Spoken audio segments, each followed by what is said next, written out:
1975 yılda tezilgen mektep binasının ikinci katında menә şunday түшәмнәр булганлыгын, хәзер запас чыгу юлы саналган баскыч мәйданчыгы гына белгертеп тора. Елый торган түшәмнәр мәктәп өчен төп проблема була. Домстрой подрядчы оешмасы тыштан ике кыйыклы түбә ясап, эчке яктан Армстронг асылмалы түшәм урнаштырып бу мәсьәләне хәл итә. Потолки были очень страшные.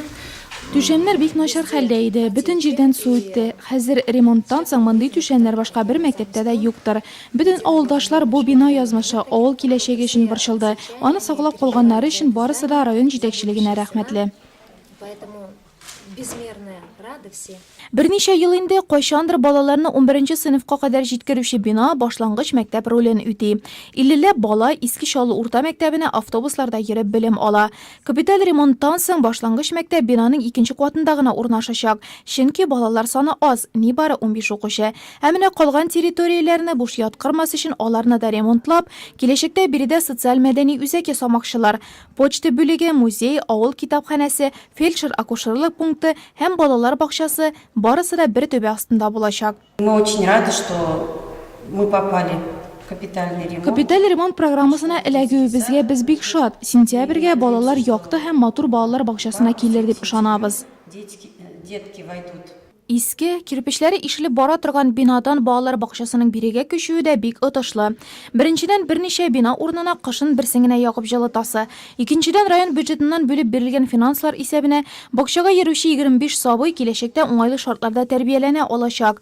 Капиталь ремонт иске учреждениедә бик проблемалы булган канализация мәсьәләсен уңайга хәл итә. Әти-әниләргә дә эш җиңеләя. Екатерина Васильева бакчага йөрүче бер һәм мәктәпкә баручы 2 улын иртән бер бинага илтә алачак.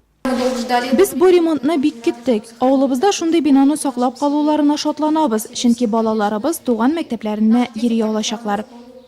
Подрядчы оешма бинада шактый эшләр башкарган инде. 89 пластик тәрәзә куелган, хәзер нигездә бизәкләү эшләре бара. Янгын чыгу куркынычын булдырмас өчен пыяла абыйлар ябыштырылып, су эмульсияле буяулар кулланыла.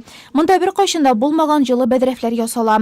Ремонт эшләреннән беркем дә читтә калмый. Авыл җирлеге сыйныф бүлмәләрен тәртипкә китерү өчен 20 мең сум акча бүлеп бирсә, әти-әниләр килеп бушлай да ярдәм итәргә әзер. Бары авыл күрке булган мәктәп бинасы яшәсен генә.